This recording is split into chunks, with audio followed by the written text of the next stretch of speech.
जब लोग black magic की बात करते हैं, आप उसको क्या बोलेंगे? Is it a belief? Is it something spiritual? और इज़ इट समथिंग जो हम लोगों ने बस नाम दे दिया है कि ये ब्लैक मैजिक है? तंत्र जो होता है वो भी स्पिरिचुअलिटी का ही पार्ट है। सो डेफिनेटली एक यंत्रों के माध्यम से तंत्र करना ये स्पिरिचुअलिटी में ही आता है। बट इसका आविष्कार किसी और चीज़ के लिए हुआ था, बन ये कुछ और गया। और जैसे आपने कहा कि तीसरा आपने कहा कि लोगों ने इसे एक नाम दे दिया ब्लैक मैजिक, तो टू एन एक्सटेंट ये भी सच है। और चौथी चीज़ जो मुझे लगता है मुझे बोल देनी चाहिए, ये एक डर है। तो क्या आपको लगता है कि जब हम ब्लैक मैजिक बोलते हैं, ब्लैक मैजिक अपने आप में बहुत सिंपल टर्म है, तो क्या ये सिंपल टर्म एक बहुत ही कॉम्प्लेक्स सब्जेक्ट को ओवर सिंप्लीफाई कर रहा है? हाँ, डेफिनेटली एक बहुत कॉम्प्लेक्स सब्जेक्ट है। क्योंकि देखो, ब्लैक मैजिक किस पे किया जाता है? ब्लैक मैजिक एक ऐसे इंसान पे किया जाता है, ठीक है, जो जिसका कि आप कुछ बुरा चाहते हो, इसीलिए इसे ब्लैक बोला जाता है। वो तो ब्लैक मैजिक को लोगों ने यूज़ करा है बिकॉज ऑफ जेलसी, किसी का बुरा करने के लिए। बट कोई भी चीज़ किसी का बुरा करने के लिए तो नहीं होती है। तो ब्लैक मैजिक एग्जिस्ट क्यों करा था? अब भगवान कृष्ण ने भी माया दिखाई हुई है।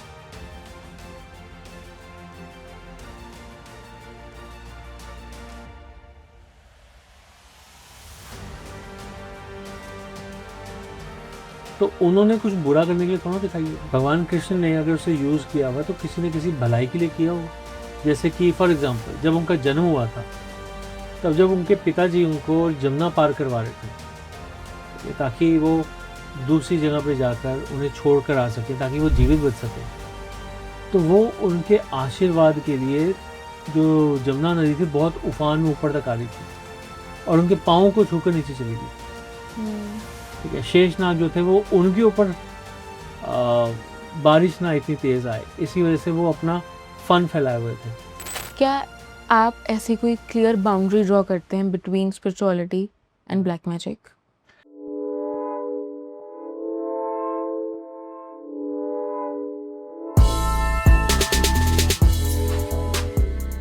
हम करेंगे ब्लैक मैजिक पे बात। You know, people believe it a lot, but इतने डेप्थ पे कोई नहीं जाता है।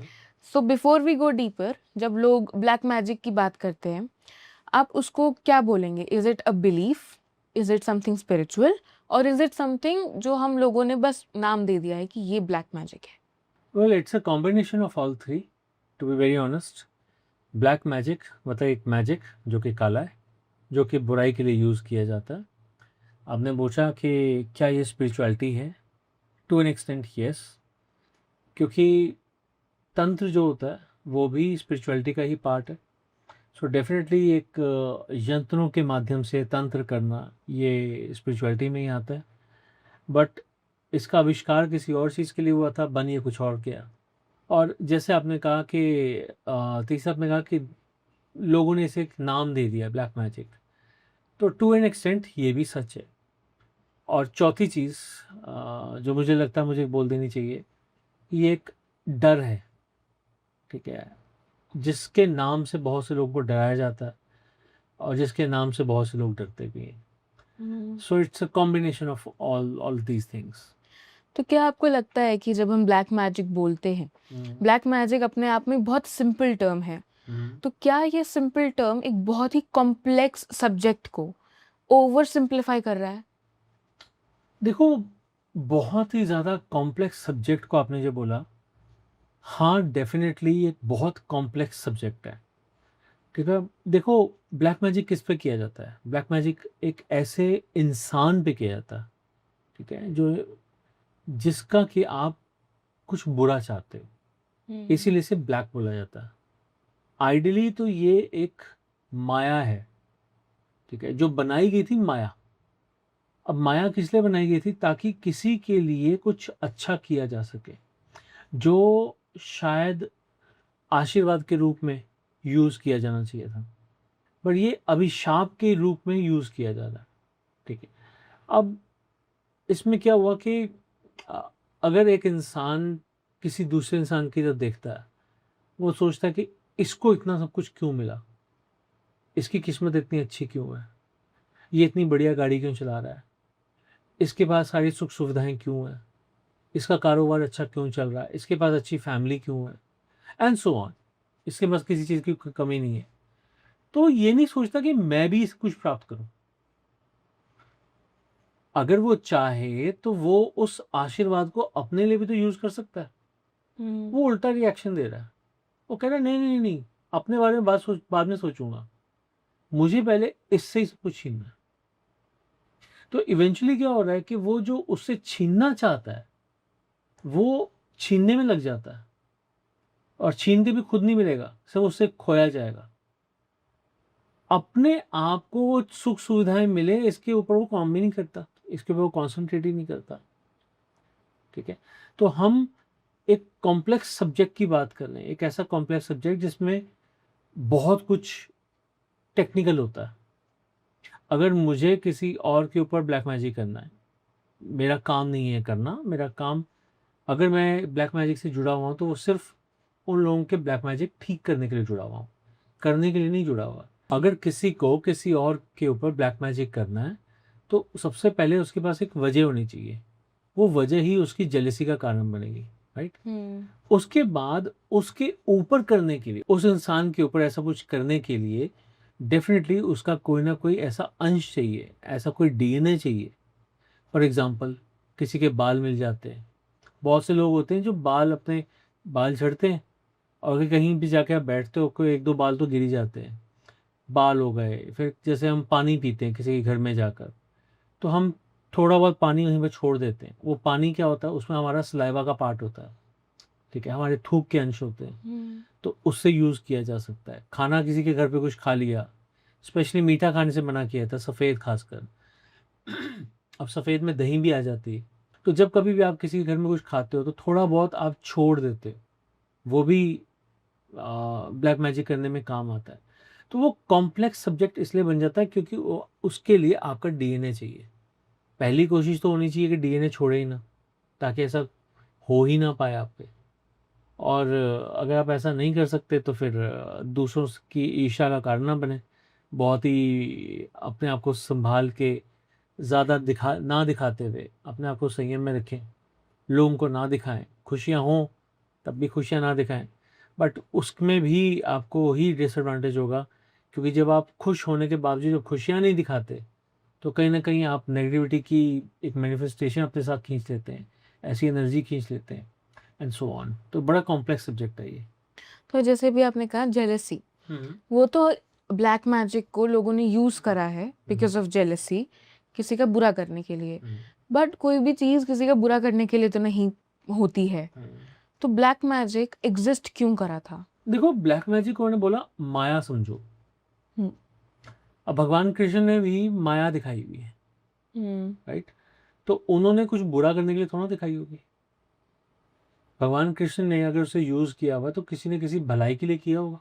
जैसे कि फॉर एग्जाम्पल, जब उनका जन्म हुआ था तब जब उनके पिताजी उनको जमुना पार करवा रहे थे, ठीक है, ताकि वो दूसरी जगह पे जाकर उन्हें छोड़कर आ सके, ताकि वो जीवित बच सके, तो वो उनके आशीर्वाद के लिए, जो जमुना नदी थी बहुत उफान में ऊपर तक आ रही थी और उनके पाँव को छूकर नीचे चली गई थी, ठीक है। शेषनाग जो थे वो उनके ऊपर बारिश ना इतनी तेज आए, इसी वजह से वो अपना फन फैलाए हुए थे।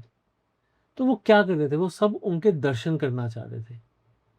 पर जितना कुछ वो हो रहा था आगे जाके जो हुआ, जैसे उन्होंने अपनी एक छोटी फिंगर पे गोवर्धन पर्वत को उठाया, तो क्या था वो माया थी ना।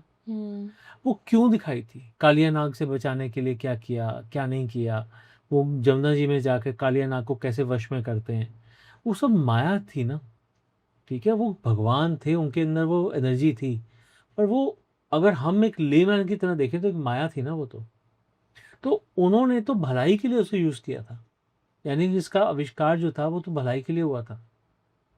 पर वो बन गई जब दूसरों के हाथ में आई। जैसे कहा जाता है शुक्राचार्य जो दैत्य गुरु थे, उन्होंने अपनी विद्या का उपयोग इसलिए किया था ताकि वो राक्षसों को या फिर असुरों को दोबारा जीवित कर सकें।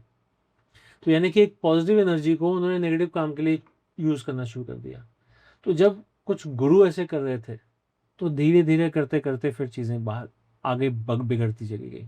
क्या आप ऐसी कोई क्लियर बाउंड्री ड्रॉ करते हैं between spirituality and black magic? देखो स्पिरिचुअलिटी में असल में ब्लैक मैजिक का तो स्थान ही नहीं होना चाहिए, ठीक है। बट फिर क्या है, ये आजकल आजकल है तो कलयुग, तो कुछ भी सीधा तो हो नहीं रहा, कुछ भी किसी के भले के लिए तो ज़्यादा लोग करते नहीं है। वो कहते हैं नाम बड़े और दर्शन छोटे, बोलेंगे तो बहुत अच्छा अच्छा, पर कुछ समय बाद उसी वक्त अपने आप को ही काटते हुए, अपनी बातों को ही काटते हुए दूसरों की बुराइयां भी करनी शुरू कर देंगे। जब वो कुछ समय के लिए अपने वाक्यों पर नहीं रह सकते, टिक नहीं सकते, तो फिर आगे वो दूसरों के साथ भला कैसे करेंगे, ठीक है। इसीलिए आइडली जैसे मैंने कहा कि स्पिरिचुअलिटी में तो ब्लैक मैजिक का स्थान ही नहीं होना चाहिए। बट जब आप अपने पेशेंस, अपने अपने इमोशंस पे कंट्रोल नहीं कर सकते, आप पेशेंस नहीं रख सकते, तो फिर आगे आप क्या करने वाले हो सकता है कई बार हम जेलिसी की मारे इतना कुछ गलत कर देते हैं कि हमें वह उसके बाद याद भी नहीं रहता हमें कभी कुछ किया भी था। एक पॉइंट ऐसे आता है जब हम किसी से गलत करना चाहते हैं और हम कर देते हैं, आगे बढ़ के कर देते हैं, उसके बाद तो हम भूल भी जाते हैं कि हमने किसी से कुछ बुरा भी किया था, पर वो तो कंटिन्यूस उसको इम्पैक्ट करता चला जा रहा है जब तक हम उसको रोकोगे नहीं। और अब रोकना आपके बस में नहीं है, अब रोकना उसी के बस में है जो उसकी हीलिंग कर सकता है, जो उसको संभाल सकता है। तो ये बाउंड्री तो डेफिनेटली है, और ये मेरी बनाई हुई नहीं है, ये तो डेफिनेटली फिर भगवान ने बनाई है, और भगवान ने तो माया बनाई थी, लोगों ने, इंसानों ने ब्लैक मैजिक बना दिया। तो before we delve deep into black magic, अभी तो बहुत एक इंट्रोडक्शन था, एक रैपिड फायर राउंड करेंगे। I will give you a few situations, वहाँ आपको बताना है कि ये क्या ब्लैक मैजिक हो सकता है यहाँ पे कि नहीं। ओके, फर्स्ट इज एकदम से एक कॉन्फ्लिक्ट के बाद बीमार पड़ जाना किसी इंसान का, क्या ये ब्लैक मैजिक है या नहीं? ये हो भी सकता है और ये नहीं भी हो सकता, maybe yes maybe no. क्यों? देखो, अगर मान लीजिए किसी ने किया है, किसी से बहस हुई या कॉन्फ्लिक्ट हुआ और किसी ने कर दिया, भाई क्योंकि मेरे उससे झगड़ा हुआ था, मैं उस पर ब्लैक मैजिक कर रहा हूँ ताकि उसका कुछ ना बचे वगैरह वगैरह, तो ये हो सकता है। बट ऐसा भी तो हो सकता है कि आप, जैसे कहते हैं ना, बाय चांस आप बीमार पड़ गए, अब आपके दिमाग में एक थॉट बैठ गया कि क्योंकि मेरा उससे झगड़ा हुआ था, इस वजह से उसने मेरे पे कुछ किया और मैं बीमार हो गया। तो वो एक्चुअली आपकी शायद बीमारी जो थी वो सिर्फ 10% के लिए थी, या कुछ समय के लिए, 2-3 दिन के लिए थी, पर अगर वो थॉट आपके मन में आ गया तो वो 2-3 दिन कब 30 दिन बन जाएंगे, कब 3 महीने बन जाएंगे, आपको पता भी नहीं चलेगा। और एंड सो ऑन, आपको हर ऐसे काम में जिसमें आपको सफलता नहीं मिलेगी या फिर आपको परेशानी आएगी, आप उसको ब्लैक मैजिक से जोड़ना शुरू कर दोगे, और वो सिलसिला फिर कभी ख़त्म ही होने पे नहीं आएगा। तो इसीलिए वो मे बी येस और मे बी नो में आता है। Constant bad luck over months, given कि जिन इंसान की बात हो रही है उनका एस्ट्रोलॉजिकली सब चार्ट सही है। देखो, अगर एस्ट्रोलॉजिकल चार्ट्स बिल्कुल सही है, इस समय उनका टाइम पॉजिटिव चल रहा था, पर फिर भी उनके साथ गलत हो रहा है, तो इसका एक कारण डेफिनेटली ब्लैक मैजिक हो सकता है, हो सकता है। पर यही है ऐसा ज़रूरी नहीं है।